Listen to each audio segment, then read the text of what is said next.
Youth Congress അധ്യക്ഷ സ്ഥാനവുമായി ബന്ധപ്പെട്ട് കോൺഗ്രസ് നേതൃത്വത്തിന് മുന്നിൽ നിബന്ധനകളുമായി എ ഗ്രൂപ്പ് വരുന്നു.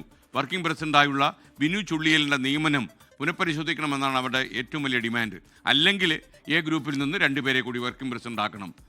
അപ്പോൾ എ ഗ്രൂപ്പ് കടുപ്പിക്കുകയാണോ എന്നറിയില്ല. എ ഗ്രൂപ്പിന് എത്രമാത്രം ശക്തിയുണ്ട് എന്ന് നമുക്കറിയില്ല. റാഫി കരീം കൊച്ചിയിൽ നിന്ന് ഈ രാഷ്ട്രീയ വാർത്തയുടെ ആഴങ്ങളിലേക്ക് പറയൂ. Rafi, good morning. Good morning. Youth Congress അധ്യക്ഷ സ്ഥാനവുമായി ബന്ധപ്പെട്ടുകൊണ്ടാണ് ശക്തമായ നിലപാടിലേക്ക് എ ഗ്രൂപ്പ് എത്തുന്നത്. നേരത്തെ മുതൽ ഈ അധ്യക്ഷനെ പ്രഖ്യാപിച്ചതു മുതൽ തന്നെ നിസ്സഹകരണ നീക്കം എ ഗ്രൂപ്പ് ആരംഭിച്ചിരുന്നു. അത് കൂടുതൽ ശക്തമാക്കി മുന്നോട്ട് കൊണ്ടുപോകുന്നതിനൊപ്പം ഈ പ്രശ്നം പരിഹരിക്കുന്നതിന് ഒരു നിബന്ധനയുമായാണ് എ ഗ്രൂപ്പ് ഇപ്പോൾ കോൺഗ്രസ് നേതൃത്വത്തെ സമീപിച്ചിരിക്കുന്നത്. അതിൽ പ്രധാനപ്പെട്ട ഒരു കാര്യം ബിനു ചുള്ളിയലിന്റെ നിയമനമാണ്.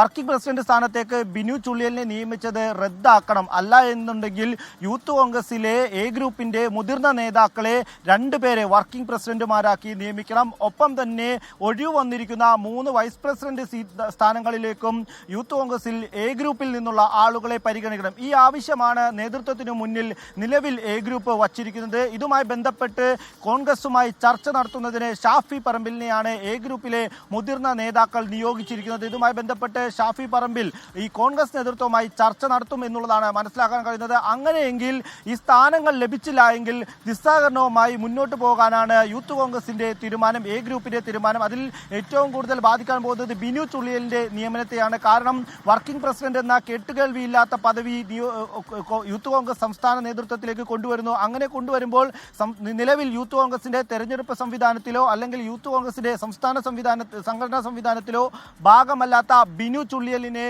ഈ വർക്കിംഗ് പ്രസിഡന്റ് സ്ഥാനത്തേക്ക് പരിഗണിക്കുമ്പോൾ OJ ജനീഷിന് കൂടുതൽ നിബന്ധനകൾ, അതായത് OJ ജനീഷിന് കൂടുതൽ സ്വാധീനമില്ലാത്ത തരത്തിലേക്ക് യൂത്ത് കോൺഗ്രസിനെ മാറ്റി എന്നുള്ളതാണ് എ ഗ്രൂപ്പ് പറയുന്നത്. അങ്ങനെ KC വേണുഗോപാലിന്റെ ഒരു റെപ്രസെന്റേറ്റീവ് ബിനു ചുള്ളിയൽ വർക്കിംഗ് പ്രസിഡന്റ് സ്ഥാനത്തേക്ക് വരുമ്പോൾ എ ഗ്രൂപ്പിൻ്റെതായിരുന്ന അധ്യക്ഷ സ്ഥാനം നഷ്ടമാകുമ്പോൾ അതിനുള്ള പ്രാതിനിധ്യം എ ഗ്രൂപ്പിന് നൽകണമെന്നുള്ളൊരു ആവശ്യം കൂടിയാണ് എ ഗ്രൂപ്പിൽ നിന്ന് ഉയരുന്നത്. പ്രധാനമായും ഈ വർക്കിംഗ് പ്രസിഡന്റ് സ്ഥാനത്തേക്ക് 2 പേരെയും ഒഴിവ് വന്നിരിക്കുന്ന വൈസ് പ്രസിഡന്റ് സ്ഥാനത്തേക്ക് 3 പേരെയും പരിഗണിക്കണമെന്നുള്ളതാണ് ആവശ്യം. 3 വൈസ് പ്രസിഡന്റ് സ്ഥാനങ്ങളാണ് ഒഴിവ് വന്നിരിക്കുന്നത്. അബിൻ വർക്കി, OJ ജനീഷ്, ഒപ്പം തന്നെ ദേശീയ നേതൃത്വത്തിലേക്ക് പോയ ഷാനിബ.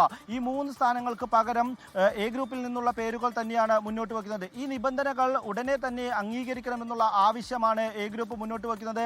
അത് നീണ്ടുപോയി കഴിഞ്ഞാൽ ഈ വരുന്ന തെരഞ്ഞെടുപ്പുകളിലും ഒപ്പം തന്നെ നിലവിൽ സംസ്ഥാനത്ത് നടക്കുന്ന പ്രശ്നങ്ങളിലെ പ്രതിഷേധങ്ങളിലും എ ഗ്രൂപ്പ് വിട്ടുനിൽക്കുമെന്നുള്ള സൂചന നൽകി കഴിഞ്ഞു.